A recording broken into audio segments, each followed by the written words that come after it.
Hey everyone, welcome to the Unauthorized Disclosure Podcast. I'm Kevin Gosztola, joined by Rania Khalek. Hey Rania. Hey Kevin.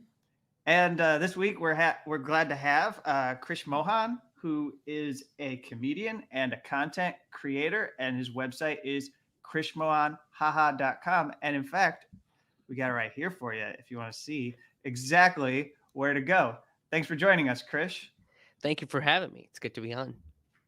Yeah, so we haven't had you on before. I don't know if people are familiar with your work. So before we get going and have a broad discussion, why don't you introduce yourself to people and you're a comedian? Maybe share a bit about how you got into comedy, and then we can have a wide discussion. Yeah.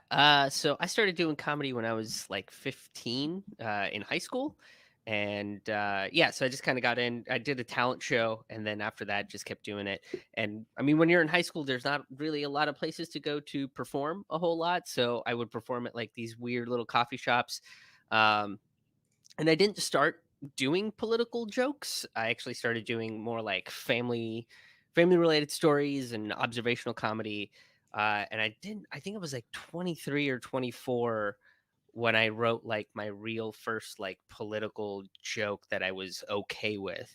But that's kind of what I do now. I do more political comedy, talking about ideas, philosophies. Not I tend to steer away from things that aren't evergreen. Like it's hard to go up and have a joke about one particular politician that'll last, and make sense 4 or 5 years down the road. Although now I think you can. Like I think if you write a Bernie Sanders joke or a Trump joke, that's people know who they are. They've kind of become icons. But yeah, mostly that's what I did, and then I toured around the country for the last 10 years. Primarily in the South and the Midwest, two perfect places for an Indian brown comedian to go down and perform and talk about socialism on stage. Yeah. That's good. That's good. And you're based in you're in Pittsburgh, right? I'm in Pittsburgh. Yeah. Yeah. Thank you for getting that right. A Well, lot of people. yeah. Yeah, Well, well, they immediately think of Philadelphia because they're like, oh, Pennsylvania. That's the biggest city in Pennsylvania. That's probably where you're from. I'm wondering, like, one thing I noticed about comedy during the Trump years was it got so bad. And it's actually funny because now it's still really bad because it's like people got so used to just like building a career off of making Trump jokes that even now, like all these mainstream comedians and like late night show hosts, all they talk about is Trump. I mean, it's weird. It's like he's not president anymore. Why are you still talking about him every single night? And so I'm just curious, like, was that 4 years of Trump like difficult? Because if you're coming from the left, it's like so hard to find it funny when all the jokes are about like Putin and Trump being gay together. And just like all the jokes are like in reference to the CIA. Like that's kind of what happened. Like SNL, not that SNL was ever that funny, but it had its moments. I used to like Colbert like back in the day. Yeah. And he's just like, I can't like, it makes me cringe. It's like all it is just like repeating State Department talking points and pretending Trump is still president.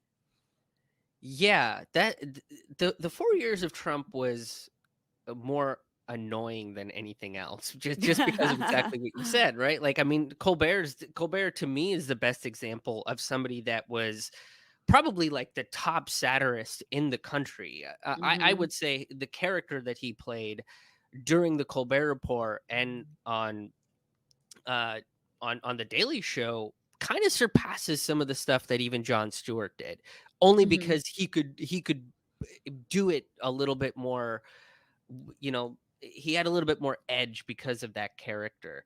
And then to see him go from that to basically, like you said, repeating State Department talking points through jokes was more disappointing than anything, because I think Stephen Colbert is intelligent enough to know that Trump was not the problem in America. Like, he's a product of what happens when you let a government run by capitalism carry on for as long as it has, and you eventually get what Cornel West refers to as a neo-fascist gangster like Trump. And that's what happens. And if you're not gonna like, Colbert knows that, and if you're not going to use your platform to even mildly address it, that's just disappointing, and it just shows how much comedy gets co-opted uh like State Department and CIA talking points. Like the deep state like controls that voice, which is not what comedy is meant to do.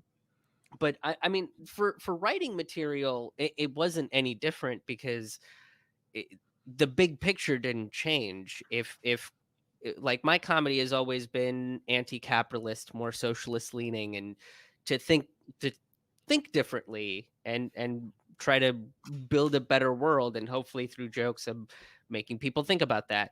And even when people threaten to kill me, I'm like, I feel like I got to you somewhere deep inside. I, f- I feel like I got to you. So if you're doing that kind of comedy, I don't think that Trump years were any more difficult than the previous generations. The thing that was kind of difficult was dealing with audience expectations, because when they hear that you're a political comic, or you do any sort of vaguely political material, they are expecting you to go up on stage and do 15-20 minutes of Trump is a Cheeto jokes. And then when they don't, it's the liberals that get more disappointed than the conservatives. Like, throughout the Trump administration, I had more conservatives that would show up to my show, and then want to have a conversation with me, because I wasn't trashing them. You know what I mean? Like, I wasn't trashing conservatism. I was trashing a system that doesn't work for anybody. you Yeah. know, and I think that's kind of what they related to. They might have disagreements with, what I believe we should do with immigration, or what my beliefs on gun policy are, or anything, but I think at the end of the day, we do agree that capitalism is a system that's no longer working for us, and that is a great point to start with. So really the difficulties during the Trump administration was dealing with comedians that were just going to repeat State Department talking points and sell it as comedy, and then the liberal audience that just wants you to talk about Trump.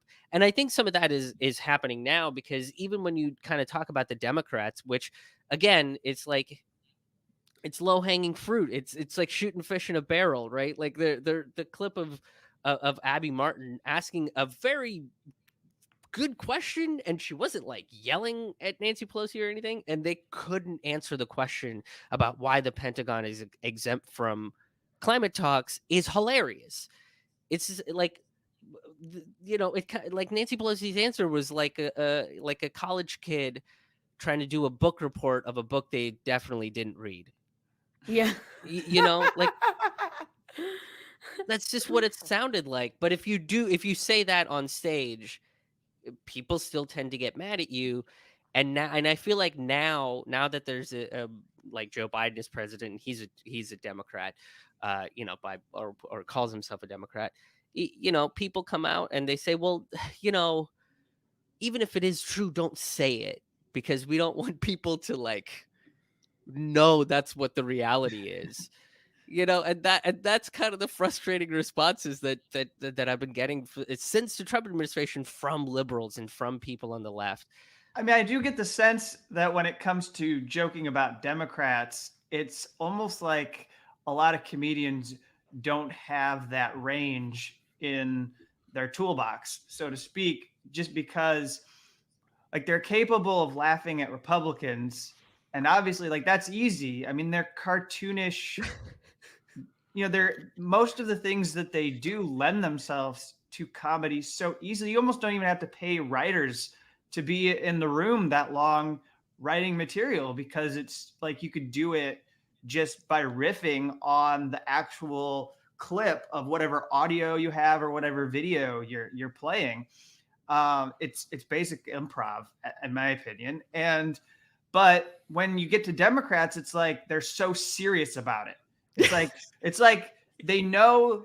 I think they know in the back of their minds that Democrats aren't on their side, but, like, these are the people that are the least worst option, or they're sold to us as the least worst option. And so to laugh at them the same way we do Republicans is to basically like admit there's nobody in our system we can turn to for help. Yeah, I think that's why people get mad when you make fun of Democrats, is because they don't want to accept that both parties are pieces of corporate dog shit.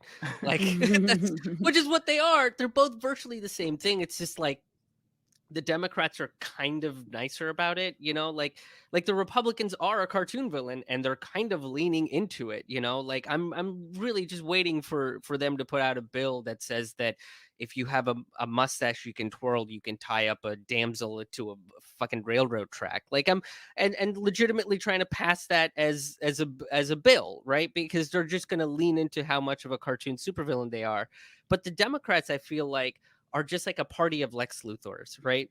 Mhm. Publicly, you kind of look like you're the good guy. You sound very intelligent and you say things that are kind of pleasant, but in reality, you're a megalomaniacal supervillain trying to enrich yourself and destroy the planet while doing it and not really giving a shit. And that's, but and the again, the frustrating part is the public is the same public that you see in the comics, where like Superman keeps screaming that this guy's evil, and everybody's like, "Wow, but he says things so nice. He uses big SAT words. That's not what evil people do.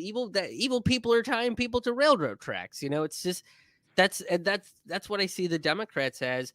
Fortunately, I feel like the last 4 years, at least the last 4 years, has kind of started to get people to realize that the Democrats are kind of evil too. But I think accepting that is something completely different. And I don't think we have a lot of people, accepting that the Democrats are terrible, because we still keep hearing the lesser of two evils arguments.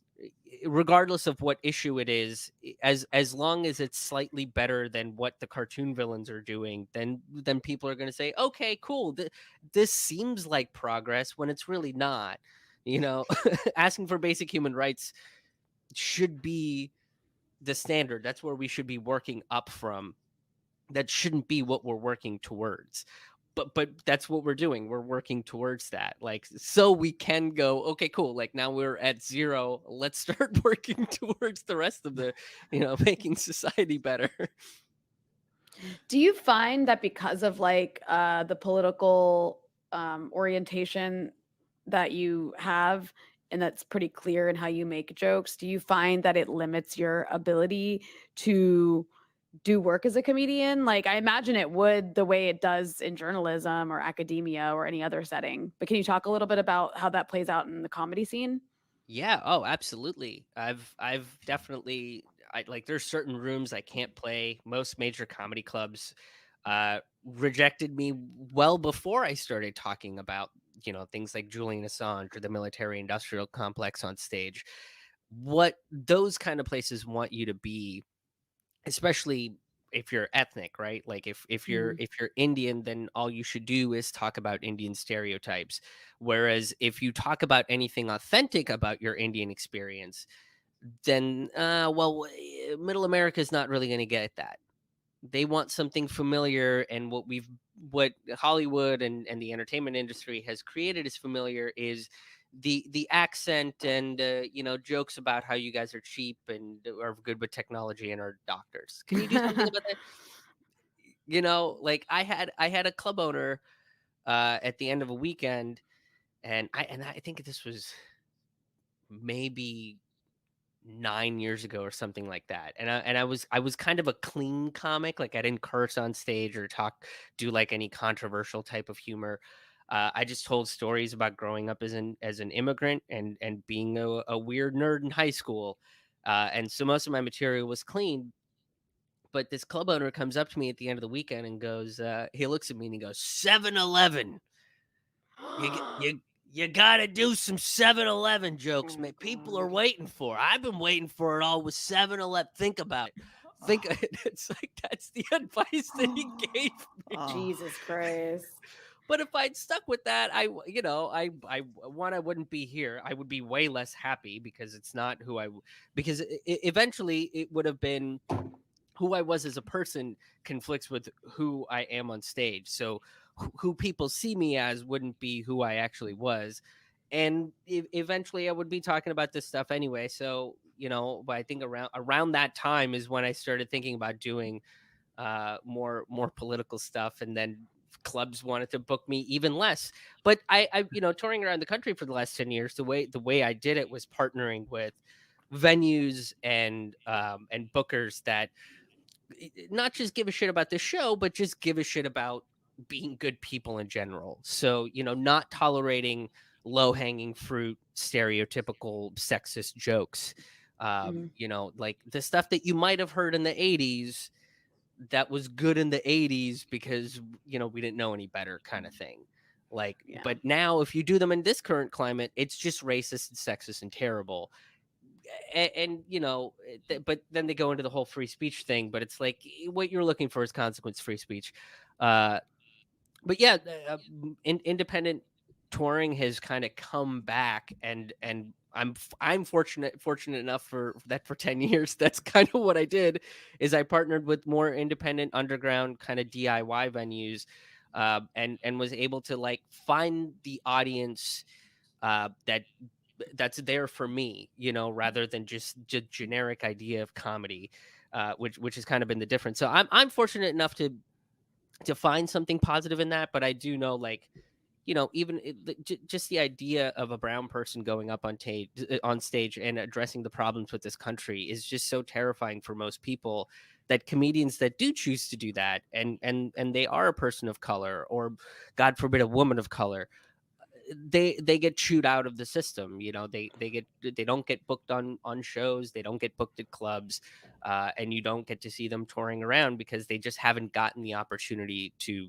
be on stage, which sucks, because they're probably the voice that these people need to hear the most, to just understand a different perspective. Hey everyone, I'd like to ask you to become a supporter of the Unauthorized Disclosure podcast. You can go to patreon.com/unauthorized disclosure, or rockfin.com/unauthorized dis, or you can subscribe to us on Spotify and become someone who has access to all of our full episodes that we post weekly, as well as the exclusive content that we post for people who are subscribers. You'll also be the first to know when we're going live, and you'll be able to keep this show going. We've been going for 8 years. So, with that, I thank you for listening or watching this week's conversation, and let's get back to our discussion. Yeah, I just want to make a comment before the next question here, and that is to say, like, it's so true what you're saying. Every single like brown comic gets like their stuff goes viral, or they're like the Comedy Central people that come out, that Comedy Central promotes. It's always about like making fun of the accent, or like their childhood growing up in some weird ethnic environment and making fun of their parents, which can be a little funny, but it's like so overdone. Yeah. And then the other thing with women is, women comics, not all of them, but the ones that like get really famous, like their entire material is all about their pussies. Like, it's always like pussy this and pussy that, and my pussy, and dick this and dick that, and blowjobs. Like, it's like, and that's like what, corporate comedy wants from women. And then of course, like, you add an ethnic element to it if you're, if you're not white. But it's so true what you're saying. It really is. Like, I can think of like how all these comics that get put into my feed through like the Comedy Central channel are like a cookie cutter example of what you just said. Oh yeah, yeah. It's incredible.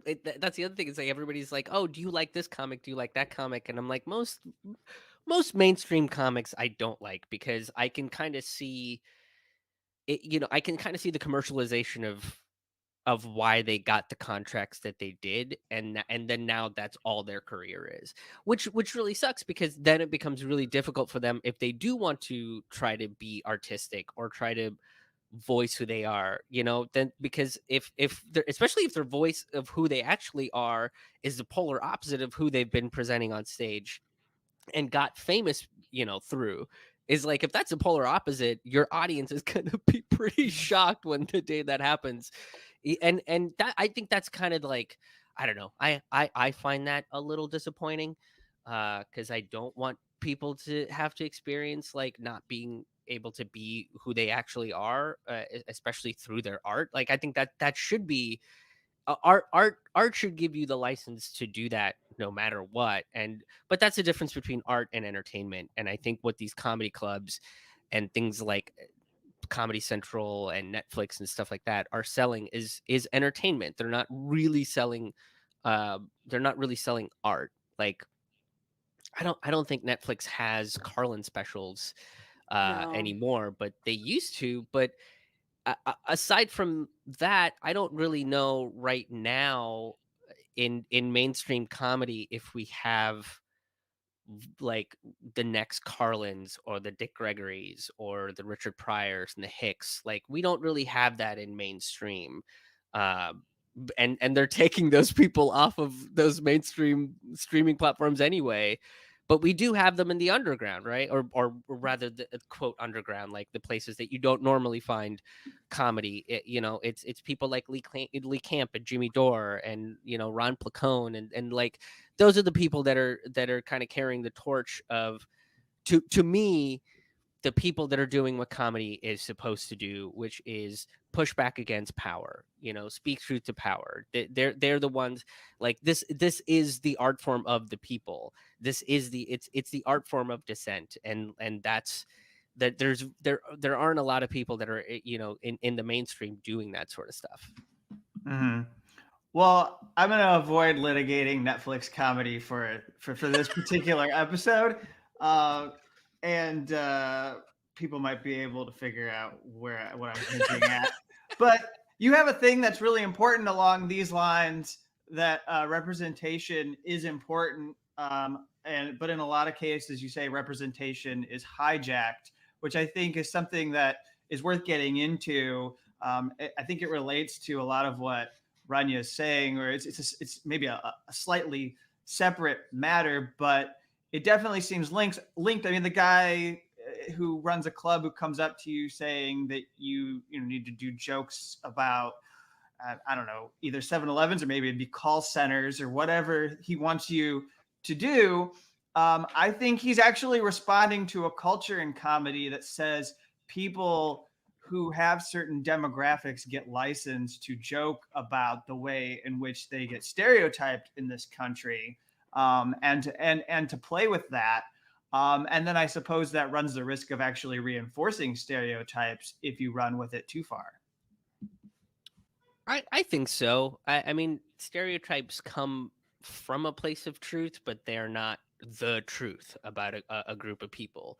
I think it's only a part of the truth that we kind of blow up and make bigger than what it is, which is part of the reason why I think when I started writing more sociopolitical comedy, the easiest thing for me to do was to kind of push back against the stereotypes. So kind of do like these anti-stereotype jokes. And that was a good way for me to like start talking about ideas and cultures and history and that sort of stuff on stage. But I think that's the thing, is you do get like the me doing a 7-Eleven joke would not be perceived as offensive as maybe a white or a black comic doing a 7-Eleven joke, because then they are offensive because they're not from that world, so they can't point that. But to me, it's just, I don't want to lean into those stereotypes because, yeah, it's true, but it's not the truth, right? It's not everything about Indian culture. Like, there's so much more that can be celebrated about Indian culture.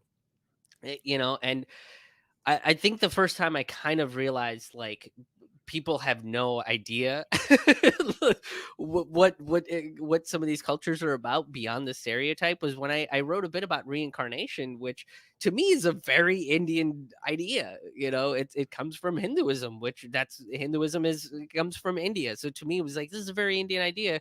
And I talked about it on stage. And the first time I did it, I had people coming up to me not knowing or understanding what the hell I was talking about.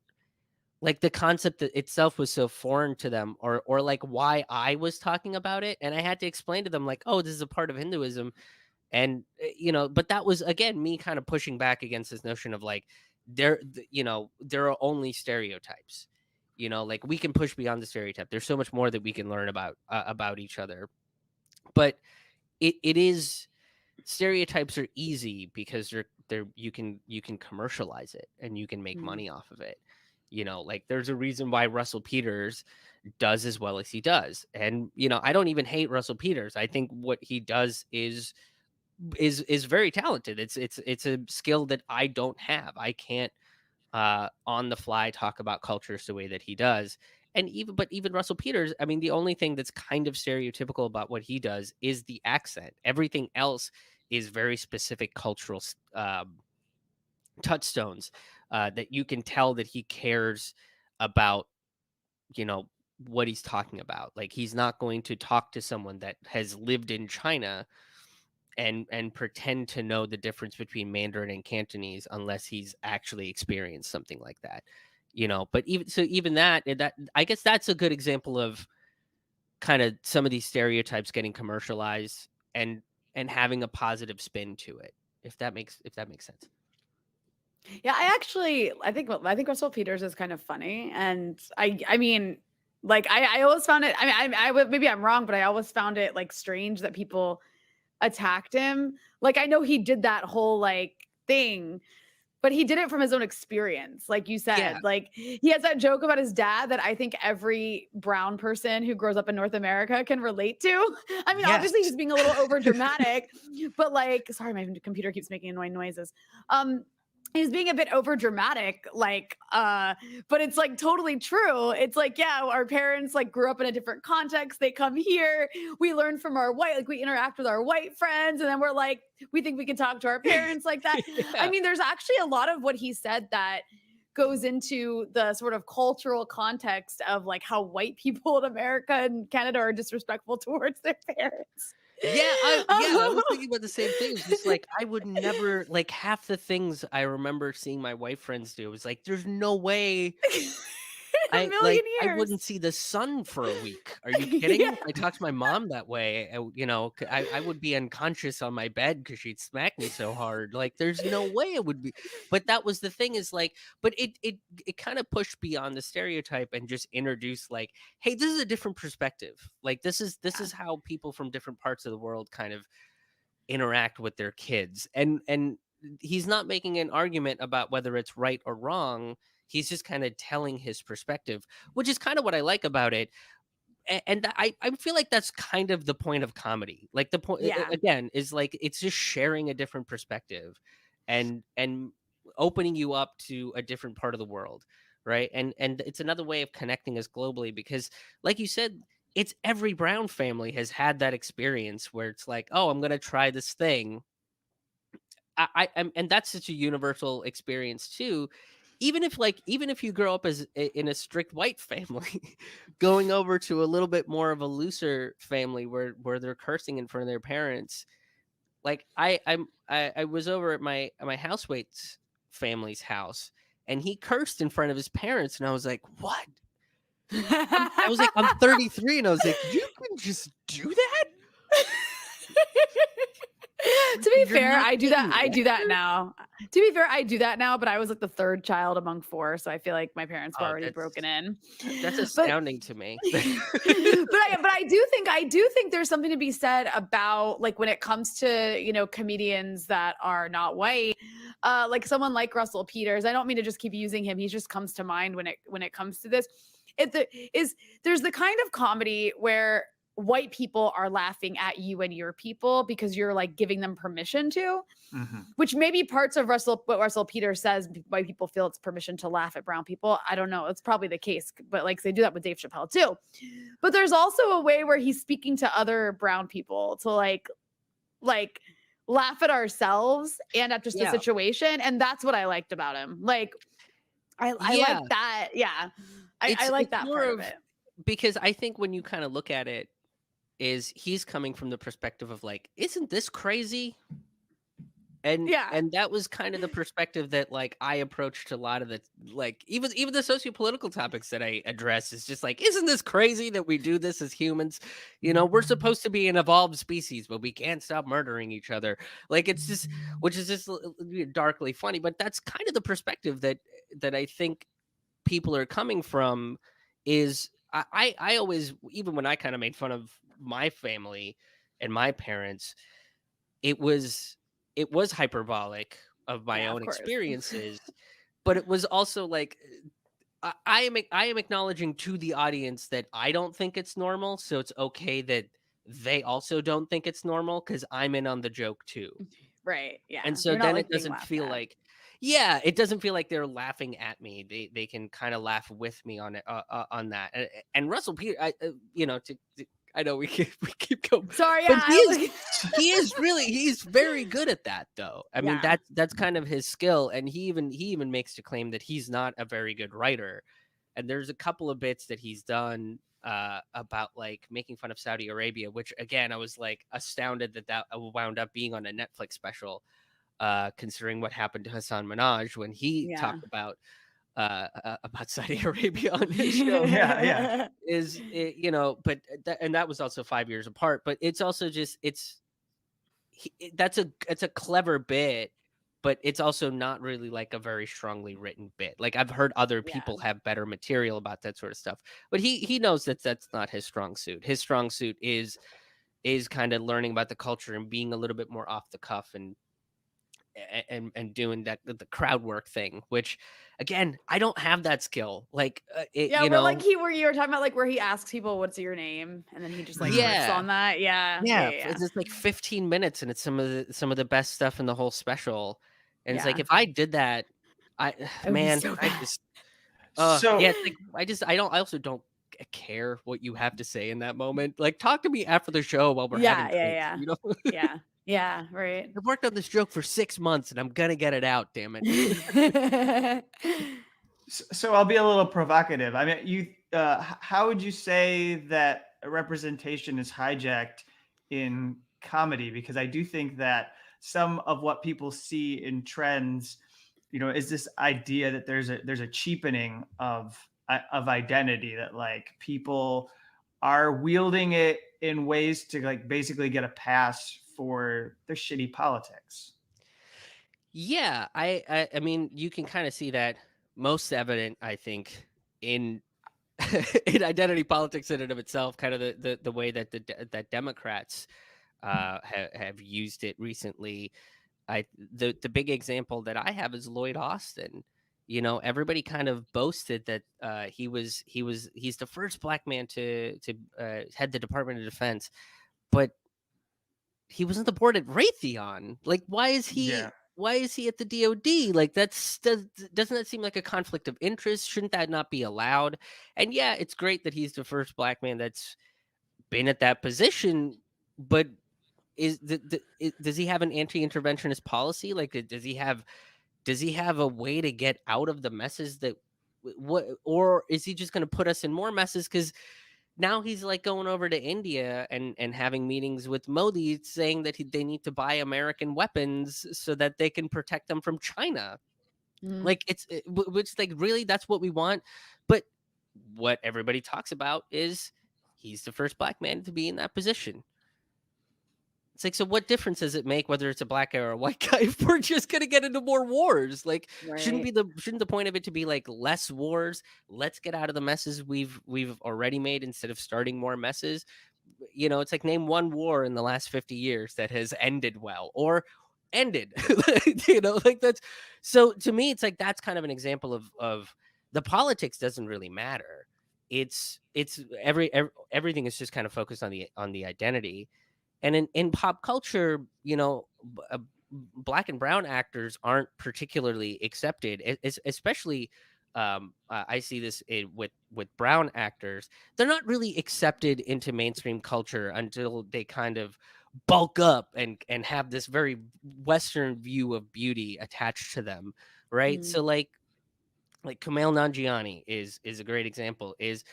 I'm not a huge fan of Kumail Nanjiani's stand up, but I do think that he's a very good comedic actor. And The Big Sick is is a fantastic movie that again didn't really get that much mainstream success. It was a big kind of indie hit, but not a big mainstream hit. But Kumail Nanjiani now is a huge superstar because he bulked up and he kind of got classically attractive, and everybody's kind of excited because they're like, oh look, he's one of the first brown Indo-Pakistani uh, superheroes that's been put on the big screen, which is great. But I mean, why couldn't he have been that 10 years ago?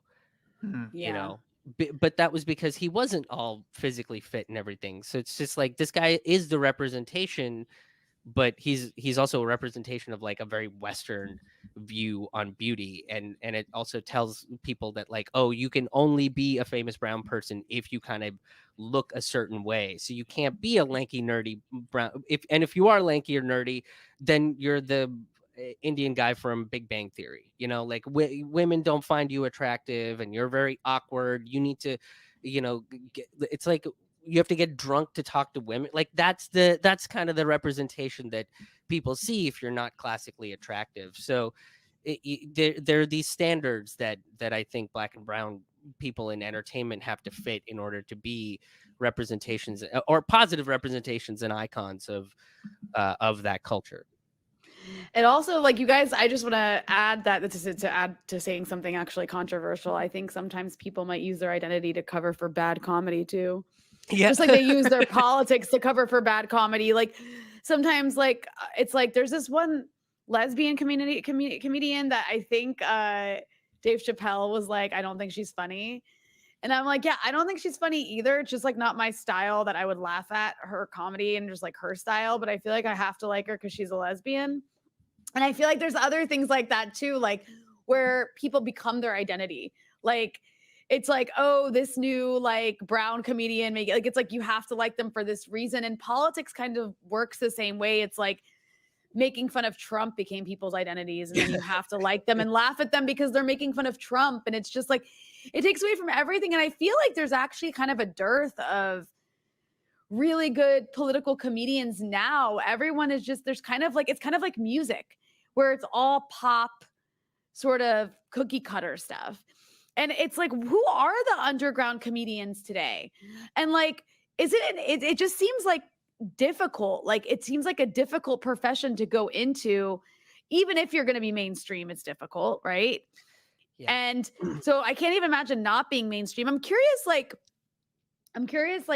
when it comes to the material, you're obviously not automatically getting an audience that loves Julian Assange. Maybe sometimes you are, if it's like a lefty comedy situation or like a lefty event, but I'm sure it isn't always the case.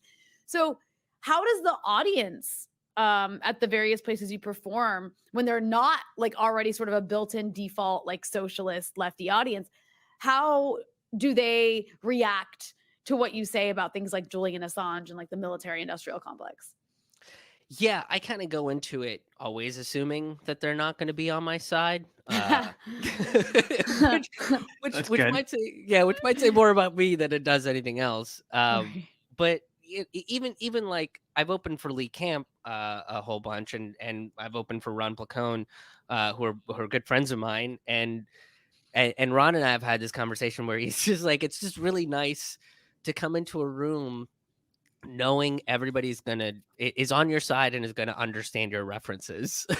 Yeah. Yeah. Because when they don't, like if I am gonna go talk about the military industrial complex or Julian Assange, then I have to figure out a way to be entertaining and educational at the same time. Because in order for me to get to the larger point of why I'm bringing this person up, you have to know who they are. Right. So part of the material does become that. It's okay, how do I explain who Julian Assange is and what's the most kind of fun, entertaining way for people to absorb this information? And the best way that I kind of figured out how to do it, because I talked about Assange on one of my albums, kind of bringing him up a little bit, and I think the bit was that God is the surveillance state, like the monotheistic God is basically like the surveillance state who's constantly watching us all the time. So I brought Assange into it, and the way I kind of explained who Assange was I went through the details of what they're doing to him and why he's getting on trial to get extradited very, very quickly. Like I kind of do it in one breath, so that becomes the gag, but it gets people to pay attention to what I'm saying. So then I have had people come up to me and they go, really? Like, is that really what's happening with him? And now we can have the conversation because the joke landed, but the gag and the way that I kind of delivered the information landed too. So it just kind of becomes that you kind of have to become an entertaining educator when when you're talking about that to a kind of a little bit more of a generalized audience that might not know, who Fred Hampton is, and now you have to tell them who Fred Hampton is, and you kind of figure out little ways to connect the information to just something that they might know, whether it's pop culture or something that is like a day-to-day thing that you can throw out there. So I've got this video that went viral that I wanted to play for you and get your reaction since you're a comedian. Comedy show, what the fuck it is? You gotta ingest this. What's the problem? What's the problem? Huh? What's the problem?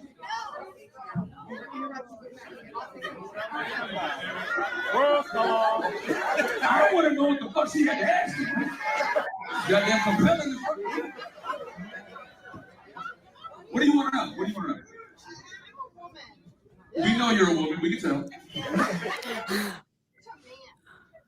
Good. How? How am I insulting people by talking about sexual matters between adults? I'm talking about consenting adults here. I have sex with women.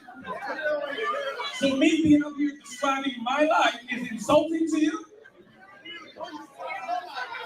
Then how can you speak for the whole crowd and tell me that I'm insulting them? Is anybody insulting? Sounds like a resounding yes over here. A resounding agreement.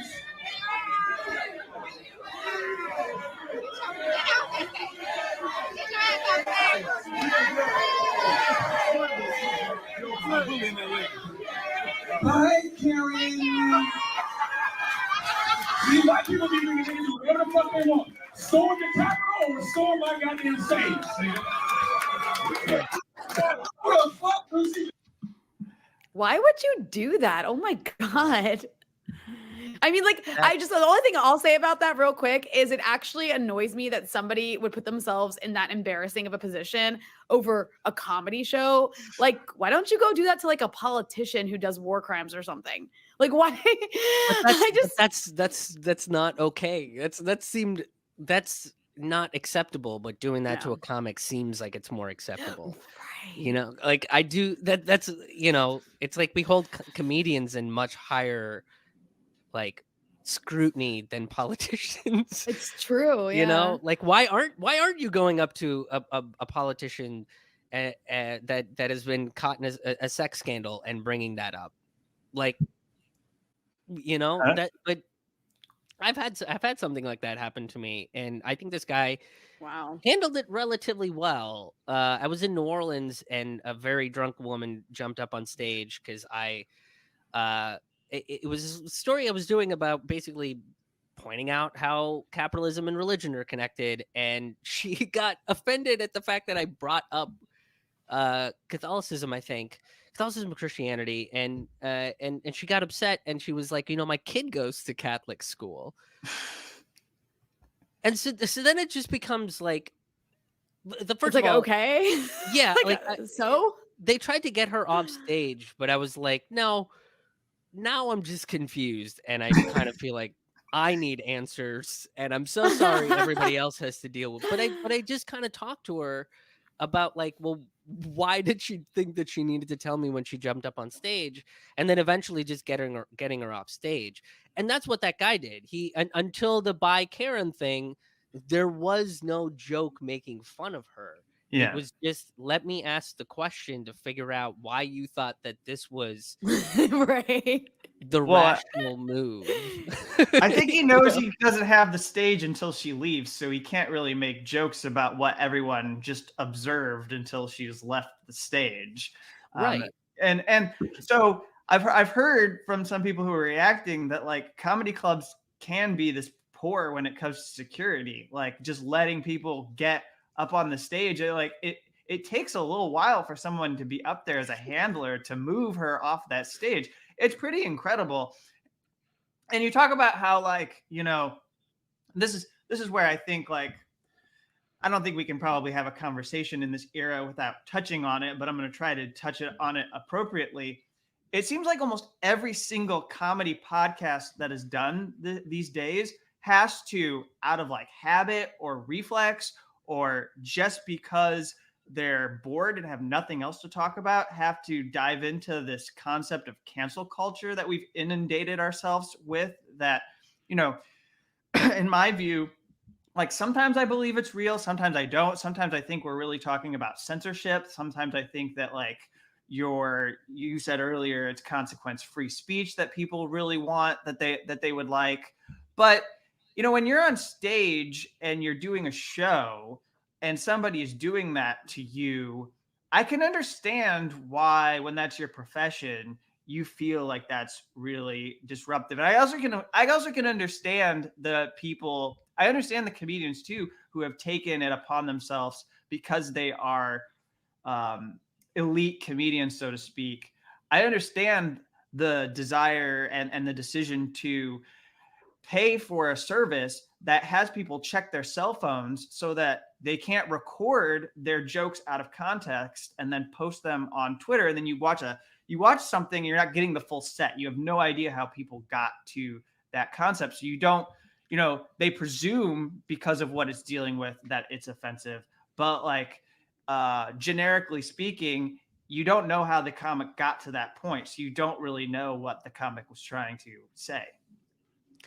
Yeah, I'm not a huge fan of cancel culture because exactly for that point is I feel like that's what people are looking to do. They're looking to kind of go out for the big gotcha moment, instead of just enjoy a comedy show. And I felt that way with when Louis C.K. came back, and they were like, oh, the controversy. First of all, I don't think he should have come back. Agreed. It was, yeah, it was just like you were gonna take time to listen, but then you booked a tour less than a year after that. All right, man.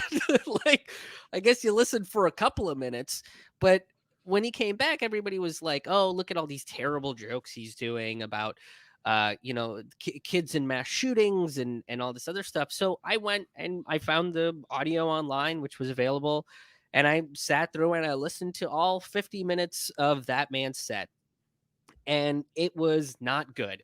They're just bad jokes. Like they were not funny. The way he introduces the show is basically talking about how he's a rich white dude that lost a bunch of money and is still a rich white dude. Like that's your complaint.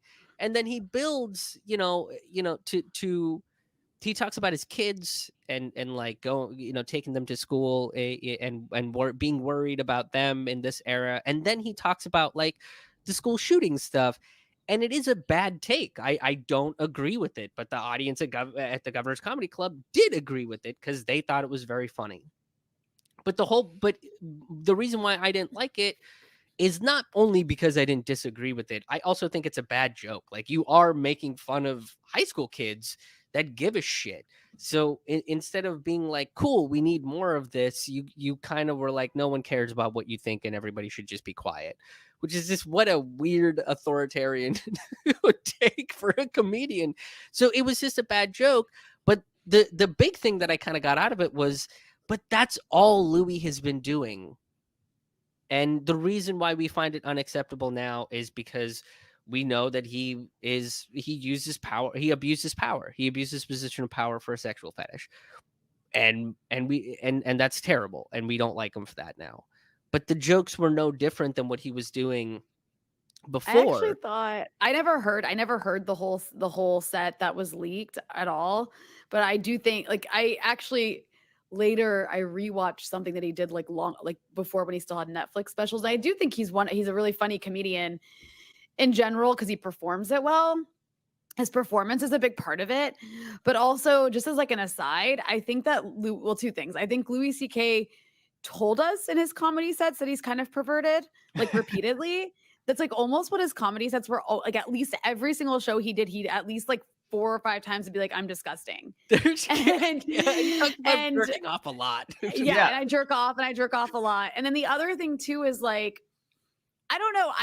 I understand the idea that like he abused his power in the sense that like he approached women and he's a powerful guy, but he didn't do anything without like asking for consent, and it was weird. It was more just weird and gross. There was 2 And times where he didn't ask for consent. The one oh, there the big was. one, He yeah, just the did big it. one was Aspen, where it was a 2 female comics. They were a duo, and he liked their set, and then eventually invited them up to the room, and then he came out in just a robe, and he masturbated in front of them, and they panicked and didn't know what to do, and so eventually they left as he finished. And like he yelled something weird at them as they like ran down the hallway because they like panicked. Yeah, I guess I'd panic too if someone just like took their dick out and started jerking off. That's Right, it would fucking be like, weird. what is happening? Yeah, Like, that's what are pretty you doing? weird. Maybe we I put bet you. that I bet away. you. But I mean, like he did warn us. I'm just saying, like he did warn us. Yeah. Oh, yeah. My housemate and I did talk about that. We were just like that. It's All of fitting. his special now is like. I view some of those jokes in a very different context. You know, where Yeah. but someone like Bill Cosby, you know, it's difficult to cancel Bill Cosby over his material because if you go back and listen to himself, there's no way you can tell that dude is a rapist. Yeah. Because He's like, he's just talking about his family, man. Like, and it's a really well written special. Like as a comedy special, Bill Cosby himself is really well written and really well performed, but in no way can you tell that dude is a malicious rapist, right? But with Wow. Louis' set, That's a good you're point. like you're kind of gross, and you don't really have a place to put how gross you are. Like it's like he's a pervert and he knows it. Like it's He's just got a Well, fetish even that he didn't know even where to go with. he's a self-loathing pervert. Like he's Yeah. always like, I'm disgusting. My dick is gross. Like that's like I mean, even the literally FX show is leaning into it like every week, right? Like that was the whole bit. And so let me ask you. But yeah, it's just like we should have canceled him a long time ago because he kept telling us how gross he is. But we were like, no, you're gross, but here's more money. But It's like- he's fun. I mean, he is like he had some really good jokes about like abortion And his and joke about the banking industry is still one of the best jokes about the economic system. Like, yeah, you know, you're gonna charge me more money because I don't have enough money. Like, you know, he should have done. He should have like come back at all those people who came after him and been like, "You are kink shaming me."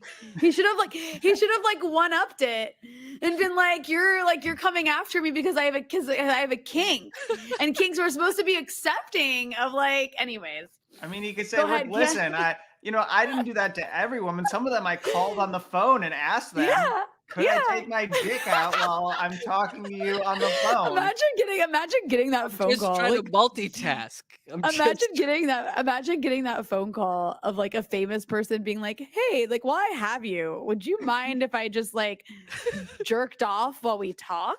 Well, Like- apparently when they were like coming up in the scene, like he did that to Sarah Silverman and a couple other Yeah. comics too, because Sarah Silverman was like, yeah, there's a time where we were just like hanging out outside, and he was like, you mind if we go in the alley and I jerk off in front of you? And she was like, She's like, yeah, that "Yeah, I sounds do is just- mind." that's hilarious.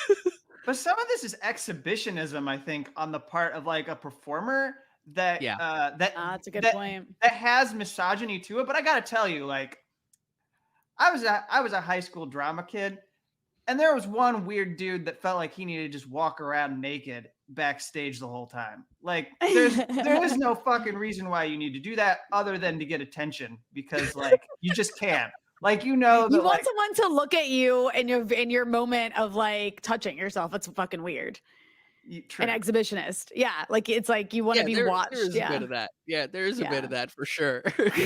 I mean, that's the thing. It's just like he is like you could dedicate a whole chapter to just Louis C.K. in any fucking psychologist book for the next decade. We've right? dedicated To like 10 minutes to Louis C.K. I know. Yeah, we were not planning on doing this, by the way. I apologize. I'm the one who becoming this cultural phenom at this point. Let me try to bring this. Let me try to bring this home, because I know that we need to start. We need to definitely wrap. But a serious question that is worth ending on is this thing that I wrestle with, and I want to have your view, which is when people get angry at comedy and they believe that it is, I suppose, violence, or when they believe that it is offensive, or I suppose you could say the word insensitive, but they don't usually describe it that way. But when people think that it is an attack on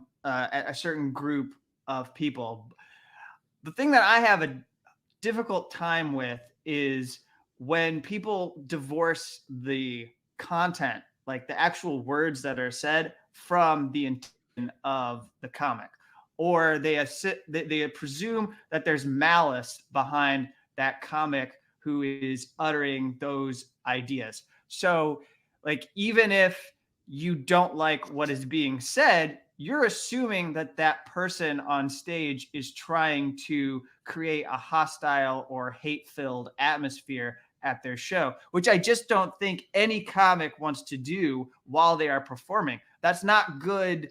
That's not a good vibe for doing a comedy show. Like, you're not going to do a Milo Yiannopoulos rally at your show, because everyone's going to be turned off and feel like, why did I take off my night to come out here and enjoy this comedy show? Yeah, no, I don't think it's there isn't a lot of malice in comedy. I think it can lead to malice if your joke is specifically attacking a group of people or something. Like if you're making fun of, and the butt of the joke, or the punchline of the joke is a group of people or a specific person or something, I think it can lead to malice, but I don't think that's the point, right? I think it's all about the argument that you're making. I think that's really what it's about. What is your point, and like, how are you going to convince me whether the point is right or wrong? And you might not get them on your side, but to me the goal is always to go, I don't agree with you, but I see where you're coming from. Thank you, Krish. This is Krish Mohan's website. Is there anything, I know you do a couple of shows, why don't you tell people where they can find you and follow your comedy? Absolutely. So unfortunately I had to cancel tour dates for 2021, which sucks, but I'm going to be doing my new stand-up show, Citizen Revolution, virtually a couple times for, around the holidays and into the new year. And then I also do virtual shows where I talk about a particular topic and kind of do a deep dive on it. Kind of like what Lee Camp's monologues on Redacted Tonight are, except for like an hour. So those I do virtually in with the audience over Zoom. I think Kevin's been to one or two of those. I watched you do some material. I gave you some feedback. Yeah, you did, which was very helpful. Thank you for that, by the way. But yeah, I'm going to be doing those, and all of the ticket links and the dates are going to be at krishmohanhaha.com. It's KRISHMOHANHAHA.com. So yeah, and then I'm going to be doing a couple live streams and putting out more sociopolitical comedy. That's kind of the plan for for me going forward for a little while. All right. Well, it's been good to talk with you. I'll just do a quick plug of our show. Yeah. If people want to support this podcast, We're at patreon.com/unauthorized disclosure, or you can also find us on rockfin.com/unauthorized dis. And that's the way to support our little show. And we promise we probably will not talk about Louis C.K. again on this. Yeah, I think we did it. program. I think we said everything that needed to be This is the said. ultimate. Yeah, this was it. The lifetime allowance has been used up for Yeah. unauthorized disclosure.